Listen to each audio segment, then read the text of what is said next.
Oke Pak, dalam proses pembelajaran, bagaimana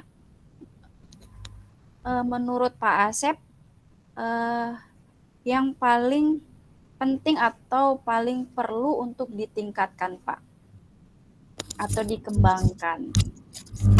Baik, sebenarnya kan gini Bu ya, kita sama-sama paham betul bahwa dalam pembelajaran olahraga itu khususnya ada beberapa mekanisme penilaian, terutama praktek dan teori.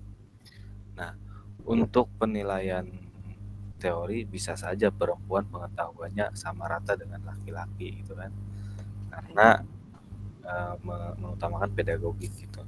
Tapi jika perempuan, bagaimana saya untuk melakukan penilaian perempuan, bahkan merekanya saja tidak mau melakukan praktek itu sendiri.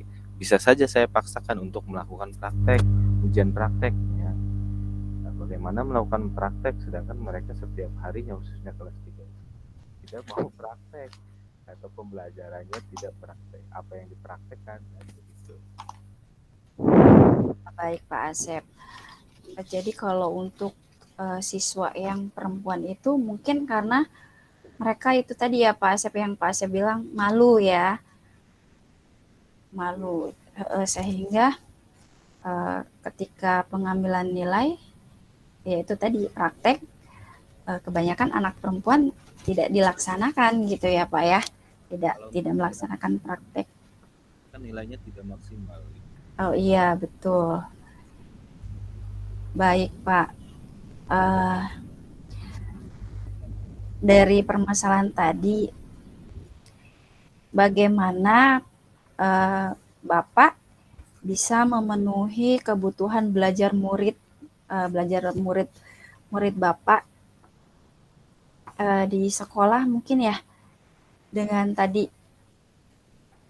permasalahan yang tadi itu Pak. Ya, kalau selama ini saya mungkin sudah memperlakukan pembelajaran diferensiasi, ya kan? Karena yang laki-laki itu suka praktek, kalau yang perempuan tidak mau praktek.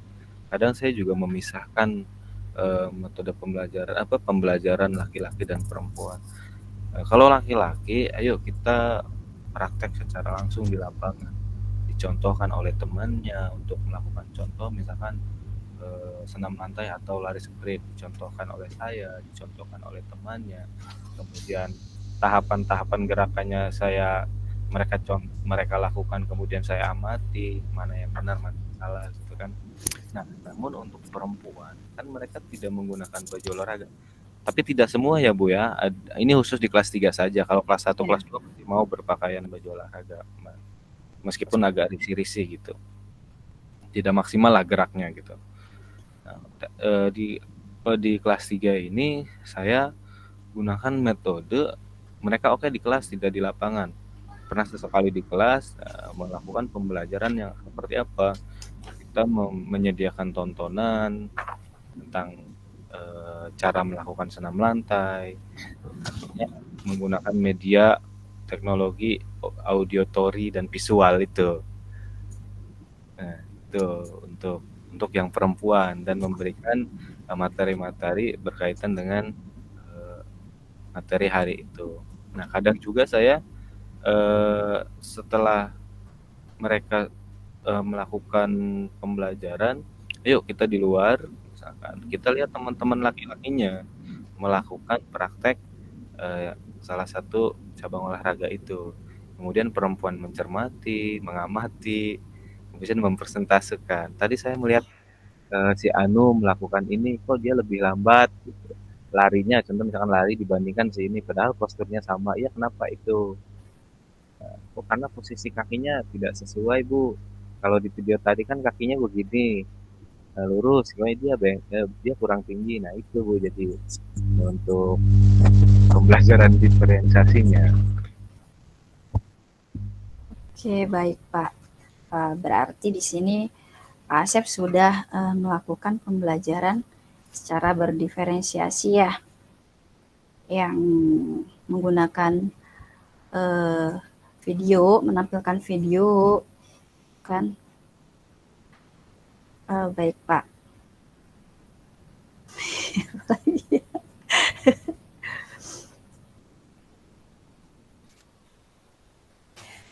Eh, Baik, kira-kira Pak, dalam proses pembelajaran yang Bapak lakukan itu, khususnya untuk di kelas 3 yang Perempuan. notabene iya, yang notabene anak perempuan itu, malu ya ketika melaksanakan pembelajaran PJOK. Ya, Mungkin pertama karena malu, kedua males keringat, ganti touch up make upnya males, cuci mukanya mungkin males kalau berkeringat gitu Pak Bu. oh iya, baik Pak. Karena, kalau untuk kelas SMK ya Pak? Pak Asep SMK ya? SMA. SMA? Oh iya SMA. Iya sih mereka udah dewasa ya, sudah tahu, make up ya, dandan.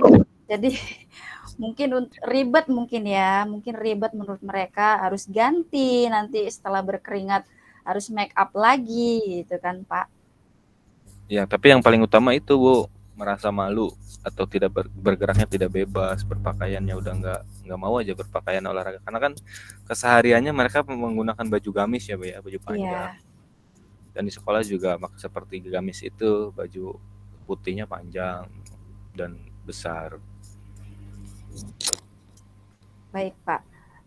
Kira-kira menurut Pak Asep, eh, apa yang perlu Pak Asep tingkatkan dalam proses pembelajaran itu agar murid yang tadi mungkin yang khususnya perempuan di kelas 3 malu biar nggak malu lagi gitu Pak. Yang pernah saya lakukan ya pastinya saya memberikan pemahaman juga ya berkaitan dengan yuk olahraga itu penting, jangan takut berkeringat. Karena minimal olahraga itu kata saya seminggu 3 kali untuk meningkatkan kebugaran jasmani. Kebugaran jasmani itu apa saya sampaikan juga, bahwa seseorang akan lebih baik atau lebih sehat otaknya ketika badannya pun ikut sehat gitu. Nah kemudian setelah saya memberikan motivasi, kemudian mereka beralasan, Pak kita malu Pak, nggak boleh aurat misalkan kan begitu kan. Iya maksudnya senam lantai guling-guling ada saya di situ kan misalkan. Kalau laki-laki, Benar-benar. kalau laki-laki ya aja saya pegangin, saya dorong misalkan, saya bantu untuk melakukan rolling depan. Nah, masa perempuan saya gitu. Nah, saya pernah lakukan alternatif. Oke, untuk perempuan silahkan prakteknya di dalam kelas, matrasnya di dalam kelas. Nah, saya dampingi, Pak tuh ada bapak, bapaknya keluar katanya. Loh kalau saya keluar siapa yang dampingin ya kan? Saya Benar-benar Pak. takutnya ada terjadi bahaya gitu karena kalau depan itu kan bahaya juga kalau tidak didampingi kan. Nah, oke gitu. Kemudian saya berinisiatif kembali. Oke lah, saya tinggalkan, saya mendampingi yang putra di luar. Saya berikan kebebasan untuk melakukan teknik dasar yang ini. Tapi saya tunjuk salah satu yang memang kan tidak semua cewek itu malu-malu ya Bu ya. Ada yang agak Benar. tomboy gitu, yang rada rada iyalah kancolah lah kalau kita mah gitu. Benar Pak, Kancolah. benar. Ya silahkan kamu Cuek yang ya, cuek. ya, agak menguasai dan agak tomboy, agak kancolah. Tolong melakukan pendampingan. Bagaimana? Oh ya Pak. Ya. Nah itu saat solusi saat ini seperti itu yang saya lakukan Pak. Pembelajaran dipisah antara laki-laki dan perempuan. Oke, baik Pak Asep. Nah, dari solusi yang sudah Bapak terapkan tadi, eh, terlihat atau tidak Pak hasilnya kepada anak-anak perempuan yang malu tadi? Kebetulan saya tidak melihat ya bagaimana perkembangan mereka melakukan apa tidak. Saya hanya menanyakan kepada yang saya tadi beri kepercayaan. Bagaimana? Apakah semuanya sudah melakukan? Sudah Pak, semuanya sudah melakukan ini satu-satu. Betul Pak, sudah satu-satu. Artinya mereka benar sudah melakukan gerakan-gerakan teknik dasar yang seharusnya dilakukan gitu. Kalau saya yang mendampingi nggak mungkin Bu, nggak mungkin pada mau gitu. Iya benar Pak. Makanya kan saya tidak melihat secara langsung Iya, apa tidak teknik dasarnya gitu. iya. Tapi Bapak bisa menanyakan mungkin dengan teman-temannya ya, teman-teman murid Iya. tersebut ya.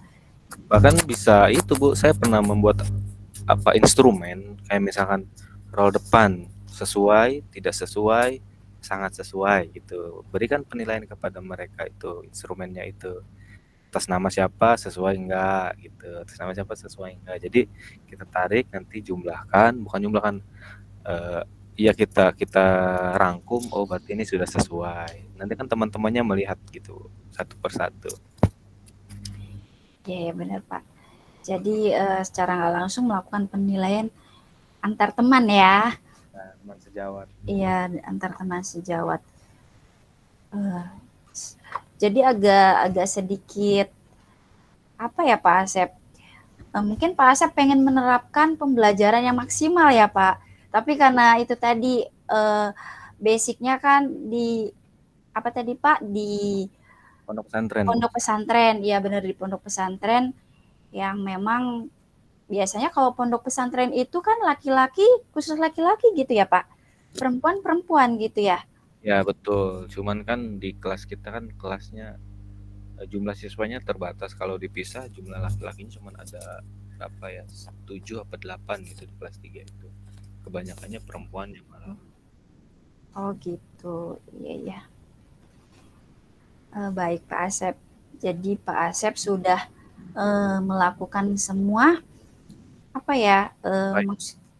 maksudnya teknik-teknik atau cara-cara agar anak tersebut contohnya dengan memotivasi ya Pak tadi memotivasi agar mau mengikuti pelajaran PJOK ya khususnya yang perempuan tadi. Baik Pak. Sampai jam berapa sih Pak? Saya jadi kosnya. 2 menit lagi kayaknya. 2 menit lagi. 20 menit kan ya tadi 20 menit atau 30 menit? Iya 20 menit ya. Uh, Terus ada rencana ke depan nggak Pak? Yang ingin Bapak terapkan mungkin dari yang tadi sudah Bapak lakukan. Kira-kira ada nggak rencana atau tindak lanjut yang lebih gitu untuk pembelajaran Bapak? Iya. Rencana ke depan sih memang kalau untuk pembelajaran penjas sementara saya menggunakan metode itu saja Bu, mempercayakan kepada teman atau kepada salah satu guru, bisa kalau saya disebutnya apa ya, ustazah gitu ya, pendamping Iya. mereka, perempuan untuk melakukan pendampingan dalam proses pembelajaran. Upaya itu saja yang saat ini saya tempuh dan penilaiannya yang tadi saya sampaikan, penilaian sejawat. Oke, baik Pak Asep. Terima kasih banyak Pak untuk coaching kita hari ini. Sama-sama Bu, terima kasih sudah memberikan banyak pencerahan untuk memecahkan suatu masalah yang ada di sekolah saya. Mudah-mudahan kedepannya proses pembelajaran khususnya di kelas 3 perempuan ini lebih maksimal lagi. Baik Pak, tetap semangat ya Pak Asep. Semangat, semangat.